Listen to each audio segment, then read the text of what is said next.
जय श्री कृष्णा बच्चों। आज आप पढ़ रहे हैं पर्यावरण अध्ययन से पाठ 14 और इस पाठ में पूर्व में हम कुछ प्रश्नों को समझ चुके हैं। उसके आगे के प्रश्नों को आज हम समझेंगे।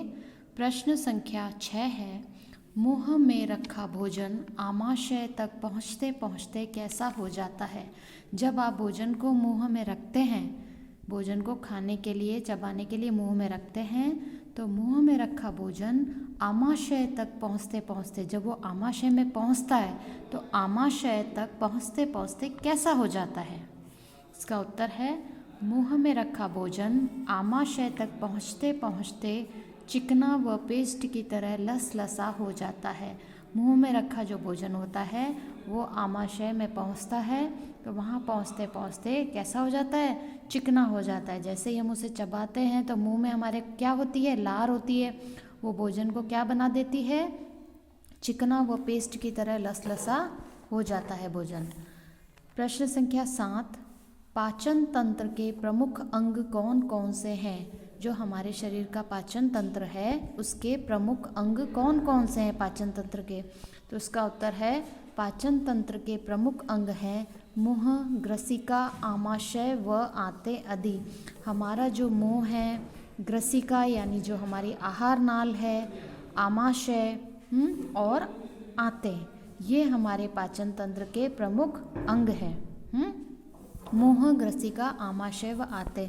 मुंह से सबसे पहले हमारे शरीर का पाचन शुरू हो जाता है, उसके बाद वो ग्रसिका में जाता है, वहाँ से आमाशय से होता हुआ हमारी आंतों में जाता है। और आंतें भी हमारी बड़ी आंत व छोटी आंत, दो तरह की आंतें होती है।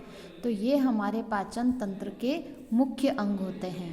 प्रश्न संख्या 8, क्या आपने किसी को यह कहते हुए सुना है, मेरे पेट में चूहे कूद रहे हैं। इस कथन का क्या आशय है।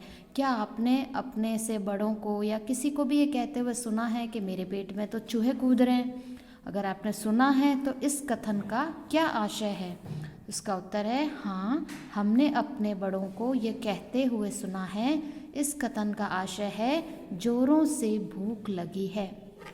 हम कई बार कहते हैं कि मेरे पेट में तो चूहे कूद रहे हैं, तो इस कथन का क्या मतलब है। क्या सच में हमारे पेट में चूहे कूदते हैं? नहीं, चूहे तो हमारे पेट में होते नहीं। तो हम क्यों कहते हैं कि हमारे पेट में चूहे कूद रहे हैं। इसका क्या अर्थ है। इसका अर्थ ये है कि हमें जोरों की भूख लगी है, हमें बहुत ज़ोर से भूख लगी है, इसलिए हम इस कैसे कहते हैं कि चूहे कूद रहे हैं पेट में। तो इसका अर्थ होता है जोरों से भूख लगना। प्रश्न संख्या 9, बीमार होने पर ग्लूकोज पानी में घोलकर क्यों दिया जाता है। जब आप बीमार हो जाते हैं तो जो ग्लूकोज होता है वो पानी में घोलकर क्यों दिया जाता है।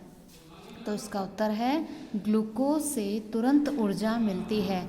जो ग्लूकोज होता है ना, ग्लूकोज से हमारे शरीर को क्या मिलती है, तुरंत ऊर्जा मिलती है। इसलिए बीमार होने पर ग्लूकोज पानी में घोलकर दिया जाता है। अगर हम बीमार हो गए हैं तो हमें ग्लूकोज दिया जाता है। ग्लूकोज पीने से क्या होगा, हमारे शरीर में तुरंत ऊर्जा आ जाती है। इसलिए बीमार व्यक्ति को ग्लूकोज पानी में घोलकर दिया जाता है। प्रश्न संख्या 10, बच्चे बीमार कब होते हैं। बच्चे बीमार कब होते हैं। इसका उत्तर है, साफ सफाई का ध्यान न देने, सब्जियों व फलों को धोकर उपयोग न करने, शौच जाने के बाद एवं खाने के पहले साबुन से हाथ न धोने तथा पौष्टिक खाना न मिलने आदि कारणों से बच्चे बीमार हो जाते हैं। जब हम साफ़ सफाई पर ध्यान नहीं देते हैं, कुछ बच्चे ऐसे होते हैं जो साफ़ सफाई का बिल्कुल भी ध्यान नहीं देते हैं, तो वो जल्दी बीमार पड़ते हैं। सब्जियों व फलों को धोकर, हम हमेशा आपसे कहते हैं कि सब्जियों और फलों को हमेशा धोकर काम में लेना चाहिए। अगर उसको धोकर काम में नहीं लेंगे तो उस पर जो कीटाणु लगे होंगे उनसे हम बीमार पड़ सकते हैं। शौच जाने के बाद एवं खाने से पहले साबुन से हाथ न धोने। अगर शौच जाने के बाद आपने हाथ नहीं धोए या खाना खाने से पहले आपने साबुन से हाथ नहीं धोए हैं तो भी आप बीमार पड़ सकते हैं। तथा पौष्टिक खाना न मिलने आदि कारणों से बच्चे बीमार हो जाते हैं। खाने में क्या होनी चाहिए, पौष्टिकता।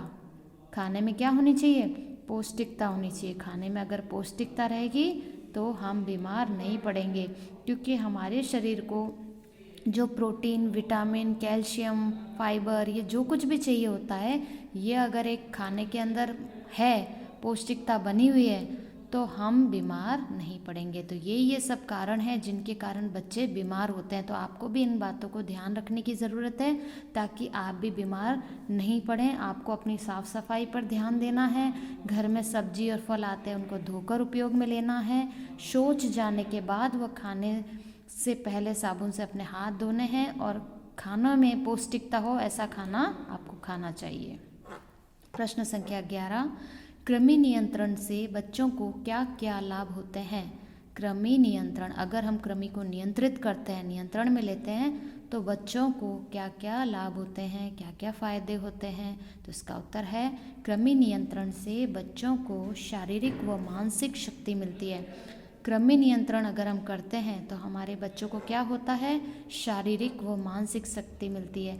शारीरिक शक्ति मतलब शरीर मजबूत बन जाता है, और मानसिक शक्ति का मतलब हमारा दिमाग अच्छे से चलने लगता है, बुद्धि हमारी तेज हो जाती है, जिससे बच्चे बीमार कम पड़ते हैं। अगर हम कृमि को नियंत्रित करेंगे तो हमारा शारीरिक मानसिक विकास होगा, और शारीरिक मानसिक विकास होगा तो बच्चे बीमार कम पड़ते हैं, उनका मन पढ़ाई में लगता है और बच्चों का विकास तेज़ी से होता है।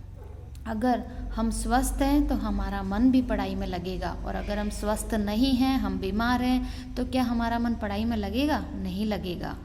तो पढ़ाई में भी मन लगने के लिए व्यक्ति का स्वस्थ होना ज़रूरी है, और जब वो स्वस्थ होगा तभी उस बच्चे का विकास तेज़ी से होता है। तो कृमि नियंत्रण से तो बहुत फ़ायदे हैं। इससे क्या हुआ? बच्चों का शारीरिक व मानसिक शक्ति मिली, इससे बच्चे बीमार कम पड़ते हैं, उनका मन पढ़ाई में लगता है, और बच्चों का विकास भी तेज़ी से होता है।